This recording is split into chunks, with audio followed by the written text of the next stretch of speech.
तो दोस्तों हमारी आज की कहानी की शुरुआत होती है और हम एक लड़की लिया को देखते हैं जो अपने पिता के साथ एक बिजनेस ट्रिप पर आई हुई है। उसके पिता एक इंटरनेशनल कंपनी के सीईओ हैं। हम जान पाते हैं कि लिया के डैड को आज यहाँ पर एक बहुत ही बड़ी डील मिलने वाली थी। जिसके बाद लिया अपने डैड से पूछती है कि क्या कर रहे हो डैड। तब उसके डैड बताते हैं कि आज की डील को मैं हासिल करके ही रहूंगा। तब लिया उनसे पूछती है कि क्या मैं भी आपकी मीटिंग में चल सकती हूँ और वहां पे मैं कोई भी गड़बड़ नहीं करूंगी, एक अच्छी बच्ची की तरह रहूंगी। लेकिन उसके पिता उससे मुस्कुराते हुए बोलते हैं कि मैं चाहता हूँ तुम यहीं पर रहो। तब लिया मजाक में बोलती है नहीं, मैं किसी ड्रग डीलर के साथ घूमने चली जाऊंगी। तब उसके पिता गुस्से में आकर उससे बोलते हैं कि ऐसा मजाक मत किया करो। जिसके बाद उसके पिता जाने को तैयार होते हैं और उससे पूछते हैं कि मैं कैसा लग रहा हूँ। तब लिया उनसे बोलती है कि आप बहुत अच्छे लग रहे हैं। जिसके बाद वो खुद खड़ी होकर उनका शर्ट सही करने लगती है। जिसके बाद लिया के पिता उसे गले से लगाकर मीटिंग के लिए निकल पड़ते हैं।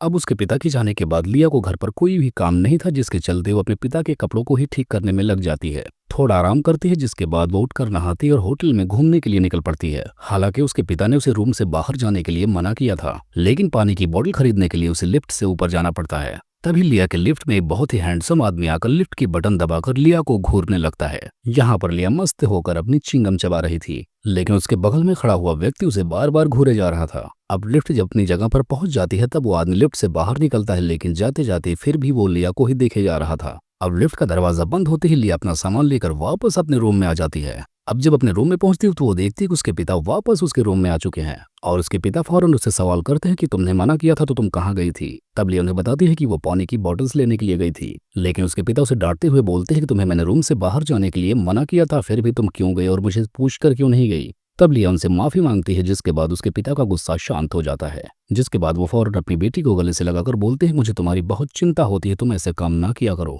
क्योंकि तुम्हारे अलावा इस दुनिया में मेरा कोई और नहीं है। जिसके बाद लिया के फादर उससे बताते हैं कि हमारे लिए होटल में डिनर तैयार है तो फौरन तैयार हो और चलो। जिसके बाद लिया अपने फादर से उसकी सफेद शर्ट मांगती है। अगले सीन में हम देखते हैं कि लिया अपने डैड के साथ सफेद शर्ट पहनकर डिनर के लिए जाती है। अब डिनर के दौरान लिया अपने फादर से पूछते कि आपकी मीटिंग कैसी रही और आपकी डील का क्या हुआ। लेकिन यहाँ पर उसके डैड उसकी बात को काटते हुए लिया की खूबसूरती की तारीफ करने लगते हैं और उसके कान में जाकर बोलते हैं तुम बहुत अच्छी लग रही हो। जिसके बाद लिया को डिनर टेबल पर उसके पिता एक आदमी से उसे मिलवाते हैं और इस व्यक्ति का नाम हम क्रिस्टीन जान पाते हैं। लिया उस आदमी को देखकर हैरान रह जाती है क्योंकि ये वही व्यक्ति था जो उसे लिफ्ट में घूरे जा रहा था। अब लिया दूर खड़ी अपने डैड को और क्रिस्टीन को बात करते हुए देखती है, लेकिन उसे इस बात का एहसास होता है कि उन दोनों में किसी बात को लेकर बहस हो रही है। अब इस बात को लेकर लिया अपने डैड से जब पूछती है तो उसके डैड उसे गुस्से में बोलते हैं कि तुम इसमें मेरी कोई मदद नहीं कर सकती। जिसके चलते लिया रोते हुए अपने रूम में चली जाती है और वहां से वो टेरेस पर जाकर रोने लगती है, लेकिन वहां पर उसे फिर से क्रिस्टीन मिल जाता है और लिया से पूछता है कि तुम्हें ये शहर कैसा लगा। लिया जवाब में बोलती है कि मुझे ये शहर ज्यादा कुछ खास नहीं लगा। यहाँ पर दोनों के बीच हल्की फुल्की बातें होने लगती हैं। लिया वहां से चली जाती है और थोड़ी देर बाद इनकी मीटिंग शुरू हो जाती है और इस मीटिंग में लिया भी शामिल होती है और हम देखते हैं क्रिस्टीन भी लिया के साइड में बैठा होता है। वो मीटिंग के दौरान भी बार बार लिया को ही देखे जा रहा था। यहाँ पर क्रिस्टीन के इरादे कुछ ठीक नहीं लग रहे थे। जिसके बाद इस दौरान क्रिस्टीन उसे छूने की भी कोशिश करता है, लेकिन लिया अपने पैर को वहां से हटाकर क्रिस्टीन की तरफ घूरने लगती है। लेकिन उसके पिता को भी ये बात पता हो जाती है, लेकिन वो जानबूझकर नजरअंदाज करता है।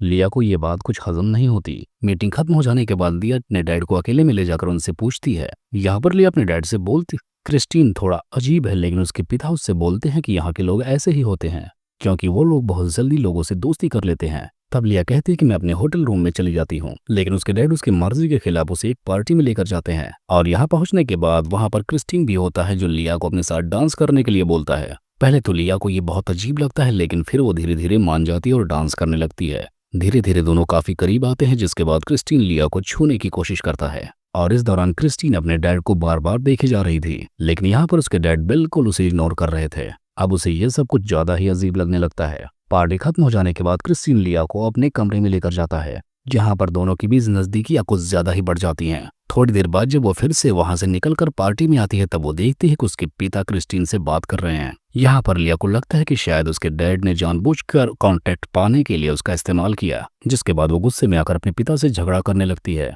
और गुस्से में आकर पार्टी से बाहर चली जाती है। तब उसके पिता भी दौड़ते हुए उसके पीछे जाते हैं। बाहर काफी ठंड होने की वजह से वो अपना जैकेट भी उसे पहना देते हैं और यहाँ पर लिया को वो फिर से मनाने लगते हैं, लेकिन अब की बार वो नहीं रुकती क्योंकि शुरू से उसे एहसास हो जाता है कि उसका इस्तेमाल किया जा रहा है। वो सारी बात अब समझ चुकी थी। जिसके बाद वो एक टैक्सी करके वहां से निकल जाती है और बस इसी को दिखाते हुए इस मूवी का यहीं पर एंड हो जाता है। मूवी का नाम है लिया, जो 2014 में रिलीज हुई थी।